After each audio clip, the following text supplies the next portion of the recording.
নমস্কার বন্ধুরা, আমি আজকে তোমাদের সাথে ক্লাস 9-এর টেলস অফ ভোলা গ্র্যান্ডপা এই গল্পটা নিয়ে আলোচনা করব। এই গল্পটি কে লিখেছেন না মনোজ দাস। দেখো গল্পটা আমরা পড়ে দেখি কী রয়েছে। Bhola grandpa and his wife lived at the western end of our village.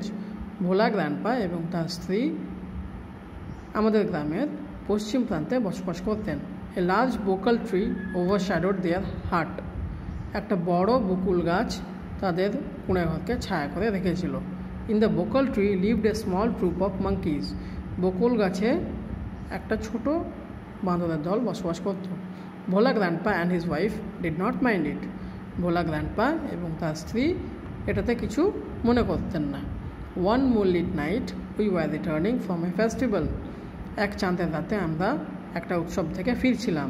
The road was long and foggy. রাস্তাটা খুব দীর্ঘ ছিল এবং কুয়াশাচ্ছন্ন ছিল। I was riding on the village chowkidar's shoulders.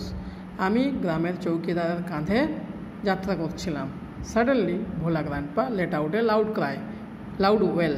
হঠাৎ ভোলা গ্র্যান্ডপা খুব জোরে চিৎকার করে উঠেছিলেন। Everyone in our party was surprised. আমাদের দলের প্রত্যেকেই খুব অবাক হয়েছিল। উই হল্টেড, আমরা থেমেছিলাম। Enquiry revealed that Bhola Grandpa had taken his grandson to the festival. তদন্তের পর জানা গিয়েছিল যে ভোলা গ্র্যান্ডপা তার সাথে তার নাতিকে উৎসবে নিয়ে গিয়েছিলেন। He had tightly held on to the two fingers of the boy. তিনি খুব শক্ত করে ওই ছেলেটির দুটি আঙ্গুল ধরেছিলেন। He did not realize when those fingers slipped out. তিনি বুঝতেই পারেননি কখন সেই আঙ্গুলগুলো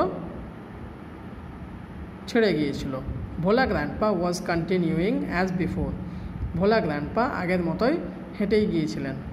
দেন someone asked Bhola grandpa what was he gripping. তারপর ভোলা গ্র্যান্ডপাকে কেউ জিজ্ঞেস করেছিল যে তিনি কী ধরেছিলেন। হি remembered his grandson and let out a loud well. তিনি তার নাতিকে তখন মনে করেছিলেন এবং খুব জোর চিৎকার করে উঠিয়েছিলেন। My father chose two sharp-eyed men from our party to go back with Bhola Grandpa to the festival. আমার বাবা দুইজন খুব তীক্ষ্ণ নজরের ব্যক্তিকে আমাদের দল থেকে বেঁচেছিলেন যে ভোলা গ্র্যান্ডপার সঙ্গে ওই উৎসবে আবার ফিরে যাবে। The grandson was found before long. নাতিটিকে খুব শিগগিরই খুঁজে পাওয়া গিয়েছিল। He had taken a cosy shelter under a cow's belly. সে একটা গরুর পেটের তলায় বেশ আরামদায়ক আশ্রয়ে বসে পড়েছিল বা অবস্থান করছিল। I remembered another funny incident about Bhola Grandpa related by my father. আমি আরেকটা খুব ভোলা গ্র্যান্ডপাকে নিয়ে আরেকটা মজার ঘটনা মনে করি যেটা আমাকে আমার বাবা বলেছিলেন। It had been A rainy afternoon. দিনটা বৃষ্টিময় এক বিকেল ছিল। ভোলা grandpa wild with excitement told my father and his friends that he had seen a gang of pirates. Bhola grandpa উৎসাহ এবং উন্মাদনার সাথে বলেছিলেন আমার বাবাকে এবং তার বন্ধুদের যে তিনি একদল জলদস্যুকে দেখেছেন। They were bearing a large box under one of the sand dunes on the seashore by our village. তারা আমাদের গ্রামের পাশে সমুদ্রের তীরে যে বালির পাহাড় রয়েছে তার মধ্যে একটা বড় বাক্স পুঁতে ফেলছিল।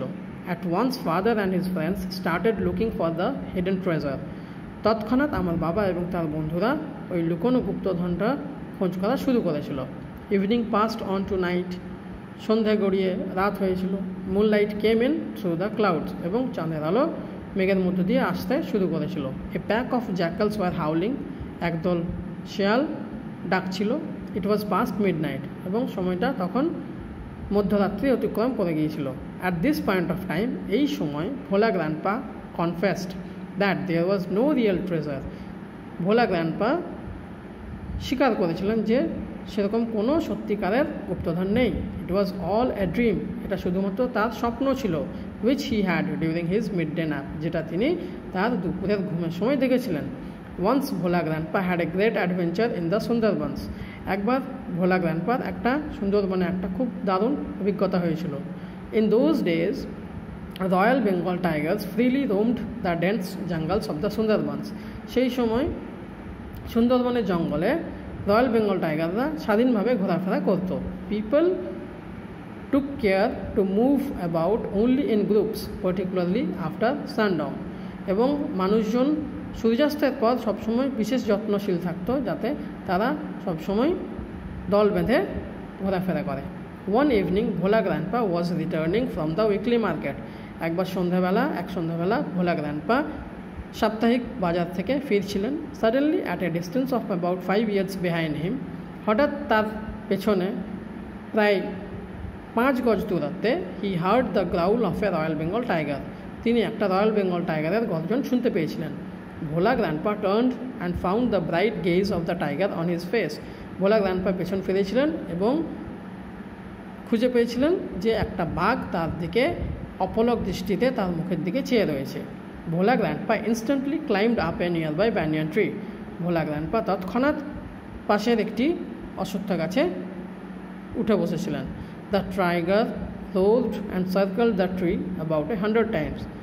বাঘটা গর্জন করেছিল এবং বৃত্তাকারে ওই গাছটার চারিদিকে 100 বার চক্কর কেটেছিল।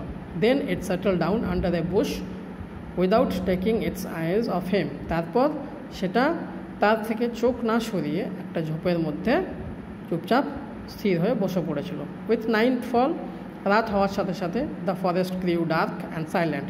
জঙ্গলটা অন্ধকার হয়ে গিয়েছিল এবং শান্ত হয়ে পড়েছিল। ভোলা grandpa could hear the tiger beating its tail on the dry leaves. Bhola grandpa শুনতে পাচ্ছিলেন যে বাঘটা শুকনো পাতার উপরে তার লেজটা ধাক্কা মারছে। Hours passed. ঘন্টার পর ঘন্টা অতিক্রান্ত হয়েছিল। আজকে আমি ফার্স্ট পার্ট আলোচনা করলাম তোমাদের সাথে। নেক্সট পার্টে আমি এই গল্পটার বাকি অংশ নিয়ে আমি তোমাদের সাথে আলোচনা করব। ধন্যবাদ।